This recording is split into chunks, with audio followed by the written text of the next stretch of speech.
اللہ کے نبی صلی اللہ علیہ وسلم کی اتباع کی جائے، آپ کی زندگی کو فالو کیا جائے، آپ کی زندگی کو اسوہ مانا جائے، آپ کی جیسے زندگی ویسے ہماری زندگی ہو، آپ کا جیسا حلیہ ویسا ہمارا حلیہ ہو، نبی صلی اللہ علیہ وسلم کے طرز زندگی پر ہماری زندگی گزرے۔ اللہ نے کہا لقد کان لکم فی رسول اللہ اسوۃ حسنۃ لمن کان یرجو اللہ والیوم الآخر، لوگوں تمہارے لیے نبی کی زندگی میں بہترین نمونہ اور آئیڈیل موجود ہے۔ مسلمانوں، اللہ کے نبی نے جن باتوں کے کرنے کا حکم دیا اسے کرو، اللہ کے نبی کا بہت بڑا حق ہے۔ اللہ کے نبی نے جن چیزوں سے روکا ہے اس سے رک جانا ٹوٹلی، یہ اللہ کے نبی صلی اللہ علیہ وسلم کا بہت بڑا حق ہے۔ اللہ تعالیٰ نے قرآن میں فرمایا وما آتاکم الرسول فخذوہ، نبی جو تم کو دے دے اس کو لے لو، اس پر عمل کرو۔ وما نہاکم عنہ فانتہوا، اللہ کے نبی جن چیزوں سے روکیں ان سے رک جاؤ، ان سے باز آ جاؤ۔ اللہ کے نبی صلی اللہ علیہ وسلم نے حدیث میں فرمایا وما امرتکم بشیء فأتوا منہ ما استطعتم، جس چیز کا بھی میں تمہیں حکم دوں اس کو کرو، اس کو ایکسپٹ کرو، عمل کرو۔ وما نہیتکم عنہ فاجتنبوہ، جس چیز سے میں روکوں اسے رک جاؤ۔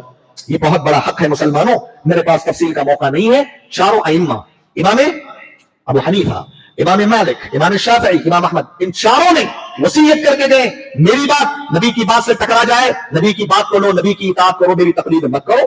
چاروں ائمہ نے وصیت کر کے گئے۔ امام ابو حنیفہ نے کہا اذا جاءك الحديث عن رسول الله فعلى العين والراس، جب بات نبی کی آ جائے آنکھ بند کر کے قبول کر لو۔ ایک جگہ کہا میری بات اور نبی کی بات سے میری بات ٹکرا جائے میری بات کو دیوار پہ مارو، نبی کی بات کو قبول کر لو۔ امام مالک نے کہا وما منا احد الا يؤخذ قوله ويترك الا صاحب هذا القبر، امام مالک کہتے ہیں کہ ہم میں سے ہر کسی کی بات لی بھی جا سکتی ہے، چھوڑی بھی جا سکتی ہے سوائے اس قبر والے کی۔ نبی صلی اللہ علیہ وسلم کی قبر مبارک کی طرف اشارہ کر کے کہا تھا۔ امام شافعی نے کہا تھا اجمع العلماء على ان من استبانت له سنة رسول الله لا يجوز لاحد ان يدعها لقول احد من الناس كائنا من كان، تمام کے تمام علماء کا اس بات پر اتفاق ہے کہ جس مسلمان کے پاس نبی کی سنت واضح ہو جائے اب اس کے لیے جائز نہیں ہے کہ نبی کی سنت کو چھوڑ کر کسی اور کی بات کو لے لے، اگرچہ وہ دنیا کا کتنا ہی بڑا عالم اور علامہ کیوں نہ ہو۔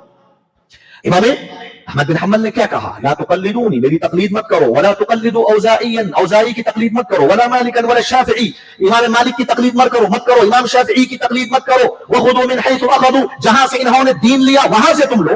ایک جگہ کہتے ہیں اصول السنہ میں اصول السنة عندنا التمسك بما كان عليه النبي صلى الله عليه وسلم واصحابه والاقتداء بهم وترك البدع، عقیدے کے مسائل میں سے ہے، یاد رکھو یہ عقیدے کا مسئلہ، امام احمد کہتے ہیں یہ عقیدے کا مسئلہ ہے۔